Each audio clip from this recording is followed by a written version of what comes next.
Olá, a graça e a paz do Senhor Jesus. Vamos agora para mais um momento R10, nosso momento de reflexão em 10 minutos. Se você estiver com a Bíblia aí, pegue sua Bíblia, abra aí no Evangelho de Lucas, capítulo 9. Se você não estiver com a Bíblia, acompanhe essa leitura que nós iremos fazer e refletir neste momento. Lucas capítulo 9, a partir do versículo 28. Diz assim: aproximadamente 8 dias depois de dizer essas coisas, Jesus tomou consigo a Pedro, João e Tiago e subiu ao monte para orar. Enquanto orava, a aparência do seu rosto se transformou e suas roupas ficaram alvas e resplandecentes como o brilho de um relâmpago. Surgiram 2 homens que começaram a conversar com Jesus. Eram Moisés e Elias. Apareceram em glorioso esplendor e falavam sobre a partida de Jesus que estava para se cumprir em Jerusalém. Pedro e os seus companheiros estavam dominados pelo sono. Acordando subitamente, viram a glória de Jesus e os 2 homens que estavam com ele. Quando estes estavam se retirando, Pedro disse a Jesus: Mestre, é bom estarmos aqui. Façamos 3 tendas, uma para ti, uma para Moisés e uma para Elias. Enquanto ele estava falando, uma nuvem apareceu e os envolveu, e eles ficaram com medo ao entrarem na nuvem. Dela saiu uma voz que dizia: Este é o meu filho, o escolhido, ouçam-o a ele. Bem, meu amigo, minha amiga, você que está nos ouvindo nesta hora. O evangelista Lucas, ele traz aqui nesse capítulo 9 do seu evangelho, digamos assim, o ponto mais alto do ministério de Jesus. Digo isso no sentido de que ele agora, Jesus, chamou a atenção não só da sociedade, como também das autoridades locais e de todas as pessoas daquela região. Porque Jesus operava milagres, curas. Jesus fazia coisas extraordinárias. Jesus também trazia um ensino diferente daqueles que comumente eram pregados e ministrados pelos fariseus ou pelos religiosos do seu tempo. Tudo que Jesus fazia passou a causar assim, um alvoroço no meio do povo. A atenção que Jesus e seus discípulos despertam nas pessoas trazem com ela dúvidas a respeito de quem era esse homem. Era João Batista que ressuscitou? Muitos perguntavam. Era Elias, o profeta que voltara à vida? Diziam outros, né?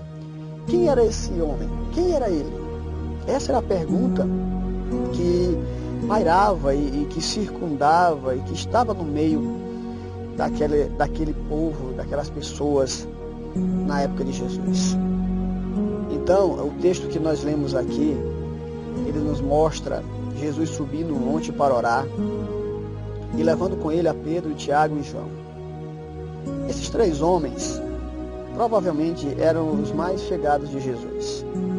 Eram os que influenciavam os outros discípulos, provavelmente. Eram os futuros líderes da igreja que viria a surgir.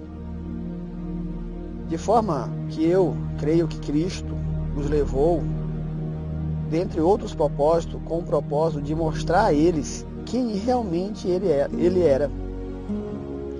Não apenas um grande profeta, não era a reencarnação de profetas que morreram na antiguidade, mas Jesus era o próprio Filho de Deus. Essa talvez fosse a intenção maior quando Jesus levou a esses 3 ao monte para orar com ele. A aparição de Moisés e Elias nesse texto representa ali os 2, Elias e Moisés, representam a lei e os profetas. E o significado é que Jesus cumpriria ambas as coisas. Em Mateus capítulo 5, versículo 17, o próprio Cristo diz: Não pensem que vim abolir a lei ou os profetas. Não vim abolir, mas cumprir. Foi para isso que ele veio.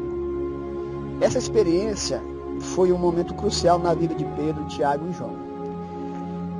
Por quê? Porque a gente percebe que a reação de Pedro ela faz sentido.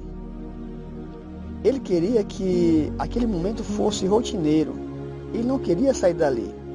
Se nós atentarmos ao texto, quando Pedro percebe ali a presença desses dois homens, Moisés e Elias, ele diz a Jesus o seguinte: mestre, é bom estarmos aqui.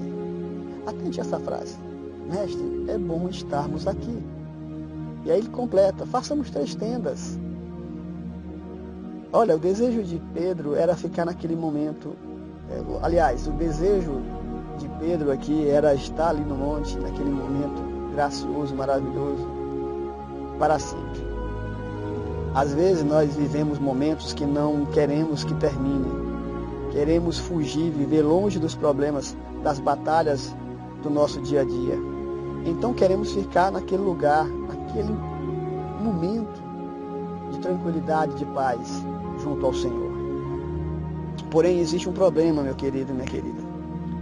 Existe um grande problema com esse desejo.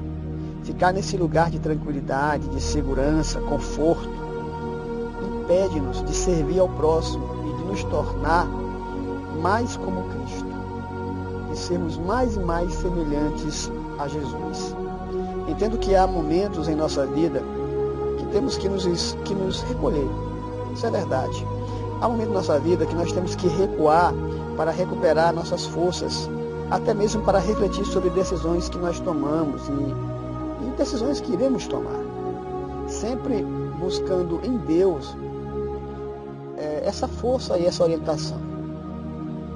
No ministério de Jesus, nós podemos perceber que até ele mesmo recuou das multidões em certos momentos do seu ministério. Porém, ele sempre retornava, mesmo sabendo que as lutas o aguardavam. As lutas viriam, o martírio viria, a crucificação viria, o escárnio viria. Ele retornava, e ele retornou. Os discípulos de Jesus, eles não entendiam as palavras de Jesus sobre a sua morte. Ainda pensavam em Jesus de acordo com as próprias expectativas. Por isso é que eles começaram a discutir entre eles sobre quem seria o maior no reino de Deus. E sabe, querido, assim como os discípulos, muitas das vezes nós agimos dessa forma. Não devemos deixar que nossas perspectivas elas substituam o propósito de Deus. Não. Essa percepção de quem é Jesus ela deve estar clara em nossa mente. Ele é o Filho de Deus, que veio para cumprir, e cumpriu, na verdade, o propósito do Pai. Morrer pelos nossos pecados para redimir o homem diante de Deus. Ele cumpriu esse propósito. Jesus, ele é o Filho de Deus, que agradou ao Pai. É a ele que devemos ouvir e crer. Nele devem ser lançadas nossas expectativas. O propósito de tudo é muito maior. Não se resume ao que eu penso ou desejo. Não é algo terreno e muito menos limitado e perene. Entenda isso. Mas é algo sublime e maior. É algo celestial. É algo eterno. Trata-se de quem ele é. Trata-se disso.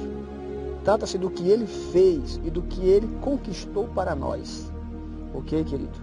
Que nós possamos entender, compreender e guardar em nosso coração essa visão e essa certeza de quem é Cristo.